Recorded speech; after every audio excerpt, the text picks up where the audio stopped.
Assalamualaikum warahmatullahi wabarakatuh. Selamat berjumpa kembali dengan Ibu Hendri Aryani.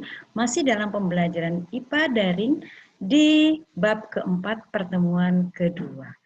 Untuk melanjutkan kegiatan kita awali dengan berdoa. Mudah-mudahan apa yang kita lakukan hari ini mendapatkan ridho dari Allah Subhanahu wa Ta'ala.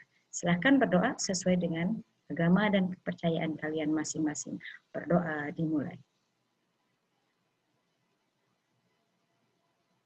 Berdoa selesai, anak-anak Ibu.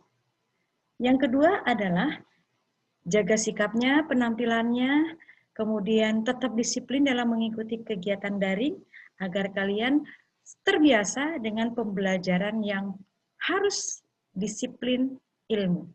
Ya, disiplin di mana saja, walaupun kita ada di rumah, tetap harus mengutamakan kedisiplinan dalam belajar agar kalian kelak menjadi orang yang berhasil. Amin ya rabbal alamin. Baik, untuk kali ini Ibu akan membahas tentang kelanjutan dari listrik statis. Perhatikan slide yang akan Ibu jelaskan. Kalian fokus ke slide-nya bahwa pertemuan kedua kita di listrik statis adalah tentang hukum Coulomb. Ya, tentang hukum Coulomb. Ini materinya kelanjutan dari yang sebelumnya. Nah, berikut adalah tujuan pembelajaran yang harus kita capai. Yang pertama adalah menuliskan faktor-faktor yang mempengaruhi gaya Coulomb. Kemudian yang kedua, menjelaskan hubungan antara besar gaya Coulomb, jarak, dan muatan listrik. Yang ketiga, menghitung besarnya gaya Coulomb pada dua muatan. Yang keempat, menghitung besarnya medan listrik. Dan yang terakhir adalah menghitung besarnya potensial listrik. Jadi hari ini khusus belajar berhitung. Kalau kemarin teori bagaimana terjadinya gaya tarik-menarik, sekarang adalah menghitung besarnya gaya Coulomb, besar medan listriknya, dan menghitung besarnya beda potensial. Baik, Ibu akan jelaskan satu persatu. Diawali dari kalian mengingat kembali interaksi antar muatan, karena di hukum Coulomb atau di gaya Coulomb pun ada yang namanya interaksi antar muatan. Perhatikan, jika muatannya berbeda, di sini ada plus, ada negatif, maka yang terjadi adalah tarik-menarik. Kemudian, jika muatannya sama, yaitu plus ketemu dengan plus atau min ketemu dengan min, maka yang terjadi adalah ya tolak menolak. Ada tolak menolak. Ingat ya, jika muatannya berbeda, maka terjadi tarik menarik. Jika muatannya sama, maka terjadi tolak menolak. Oke, itu yang harus kalian pahami sesuai dengan yang sudah kita pelajari sebelumnya. Nah, sekarang rumusnya secara matematika hukum Coulomb seperti apa? Perhatikan di sini ada gaya yang dilambangkan dengan F. Gaya yang dimaksud adalah gaya Coulomb, tetap dilambangkan dengan F. Dengan satuannya Newton. Perhatikan satuannya Newton. Diperoleh dari besarnya konstanta. Ingat, konstanta adalah nilai yang pasti, nilai yang sudah ditentukan sebesar 9 kali 10 pangkat 9. Jadi nilai K-nya, Ibu ulangi lagi, adalah 9 kali 10 pangkat 9. Oke, dikalikan dengan muatan pertama dan muatan kedua. Ini ada dua muatan. Kemudian dibagi dengan jarak antar muatan dikuadratkan. Ingat, ada kuadrat. Oke, jarak satuannya meter. Kalau muatan satuannya Coulomb. Ini untuk matematika atau rumus dari hukum Coulomb. Sedangkan bunyinya dari hukum Coulomb adalah jika gaya listrik antara dua benda bermuatan akan lurus perbandingannya dengan kuantitas muatan pada benda. Dan perbandingannya akan terbalik dengan jarak di antara dua benda. Artinya, besarnya gaya Coulomb dari dua muatan itu berbanding lurus, tetapi gaya tersebut akan berbanding terbalik dengan jarak antar muatan. Itu maksud dari bunyi hukum Coulomb. Oke. Contoh soal.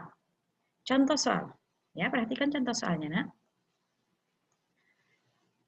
Jika dua buah muatan masing-masing 20 kolom dan 25 kolom terpisah pada jarak 12 cm, maka hitunglah besarnya gaya yang bekerja pada kedua muatan tersebut.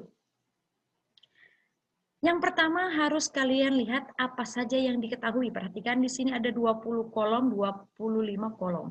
Maka ini muatan pertama, ini muatan kedua. Ada jarak 12 cm, berarti R-nya sebesar 12 cm. Ingat satuannya, perhatikan satuan. Satuannya harus meter, maka karena di sini diketahui dalam satuan cm, maka kalian harus ubah terlebih dahulu menjadi meter. Jadi 12 cm sama dengan 12 dikali 10 pangkat min 2. Atau bisa kalian tulis dalam bentuk desimal menjadi 0,12. Oke, meter ya satuannya. Yang ditanya adalah besarnya gaya yang bekerja, berarti besarnya gaya kolom. F-nya yang ditanya, berapa Newton? Maka baru kita mengerjakan soal ini sesuai dengan yang ditanya dan yang diketahui. Sesuaikan dengan rumusnya bahwa gaya kolom sama dengan besarnya konstanta dikali 2 muatan dibagi jarak kuadrat. Ya, kita masukkan nilainya. K sebesar 9 kali 10 pangkat 9 dikali muatan pertama 20 dikalikan dengan muatan kedua sebesar 25 dibagi, nah ini 12 kali 10 pangkat min 2. Jangan lupa dikuadratkan. Maka ini dibagi, kemudian hasilnya dikalikan dengan konstantanya. Maka diperoleh 375 kali 10 pangkat 13 Newton. Untuk bilangan berpangkat, kalian ingat lagi pelajaran MTK. Kalau kalian paham tentang mengubah bilangan desimal menjadi bilangan berpangkat, maka untuk mengerjakan ini akan lebih mudah. Karena Ibu tidak akan menjelaskan bagaimana mencari bilangan berpangkat. Ini adalah pelajaran matematika. Ini lanjutan berupa pelajaran fisika. Oke. Itu tadi contoh, sekarang ke medan listrik. Medan listrik adalah daerah di sekitar muatan yang dapat menimbulkan gaya listrik terhadap muatan lain. Jadi medan listrik daerah yang masih ada pengaruh dari muatan listrik. Ya, perhatikan di sini ada lambang plus, muatannya positif. Maka daerah panah inilah yang disebut dengan medan listrik. Begitu pula dengan yang muatan negatif. Yang daerah biru ini disebut medan listrik. Semakin dekat jarak antar muatan, maka kuat medannya akan semakin tinggi. Semakin jauh sebaliknya, maka akan semakin rendah kekuatan medan listriknya. Oke. Nah, yang perlu kalian amati lagi di sini adalah ketika muatannya positif, maka arah muatannya akan keluar dari muatan listriknya. Ya, keluar. Sedangkan kalau muatannya negatif, maka arah medan listriknya masuk ke dalam muatan listrik. Jadi seperti ini bentuknya. Oke. Nanti akan ini diulang lagi begitu kemagnetan karena prinsipnya akan sama. Untuk mencari kekuatan medan listrik, nah medan listrik punya ada kekuatannya. Ada dua rumus matematika. Yang pertama, bahwa kuat medan listrik dilambangkan dengan E dengan satuan Newton per kolom. Dihasilkan dari hasil perkalian konstanta, nilainya sama, konstantanya 9 kali 10 pangkat 9. Dikali dengan besarnya muatan dibagi jarak antar muatan dikuadratkan. Atau boleh menggunakan cara yang kedua, yaitu kuat medan listrik sama dengan besarnya gaya kolom dibagi besarnya muatan yang bekerja di gaya tersebut. Oke. Contoh, untuk menghitung kuat medan listrik. Muatan uji sebesar 25 kali 10 pangkat min 5 coulomb diletakkan dalam sebuah medan listrik. Apabila gaya yang bekerja pada muatan uji tersebut adalah 0,5 Newton, berapakah besarnya medan listrik pada muatan uji tersebut? Maka yang pertama adalah tulis yang diketahui. Yang diketahui ini adalah muatan listrik, lambangnya Q. Kemudian 0,5 Newton besarnya gaya kolomnya. Yang ditanya E, yaitu kuat medan listriknya. Kita masukkan rumus yang kedua. Tadi ada 2 rumus, maka pakai rumus yang kedua, karena yang diketahui langsung ada gaya. Nah, ini rumusnya. Ada gaya. Kemudian masukkan nilainya. Gayanya berapa? 0,5. Dibagi, besarnya muatannya berapa? 25 kali 10 pangkat min 5. Maka dihasilkan sebesar 2000 Newton per coulomb. Lambang plus ini menandakan apa? Muatannya muatan positif. Jadi plus ini lambang dari muatan, ya, tidak ada pengaruh. Kalaupun nanti ada muatannya negatif, nilainya tetap positif, ya. Jangan usah ditulis misalnya min, nggak usah. Langsung positif karena hanya menunjukkan adanya muatan listrik. Yang terakhir ada potensial listrik. Potensial listrik apa? Yaitu energi potensial per satuan muatan listrik. Ingat, energi potensial per satuan muatan listrik. Dilambangkan dengan huruf V. Potensial listriknya sama dengan atau dihasilkan dari besarnya energi. Ingat W, energi per besarnya muatan. Oke, ini rumus dari potensial listrik. Contoh soalnya, contoh kasusnya. Berapakah beda potensial kutub-kutub baterai sebuah rangkaian jika baterai tersebut membutuhkan energi sebesar 60 Joule untuk memindahkan muatan sebesar 20 coulomb. Nah, terus juga yang diketahui. Diawali dengan yang diketahui. Yang diketahui 60 Joule ini adalah energi, berarti W-nya. Kemudian muatan adalah 20 coulomb, adalah Q-nya. Maka masukkan rumus bahwa V sama dengan W per Q. Langsung ubah nilainya. Nilai W-nya 60 dibagi nilai dari muatannya yaitu 20.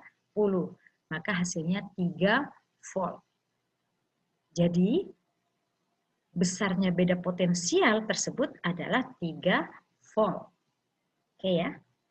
Mudah-mudahan bisa dipahami. Nah, sekarang setelah kita belajar, tentunya harus kalian latih untuk mengasah kemampuan kalian dalam memahami materi kita kali ini. Tentang gaya kolom, tentang beda potensial dan medan listrik. Dengan mengerjakan soal atau latihan yang ada di buku paket. Sayang ya buku paketnya kalau nggak dipakai.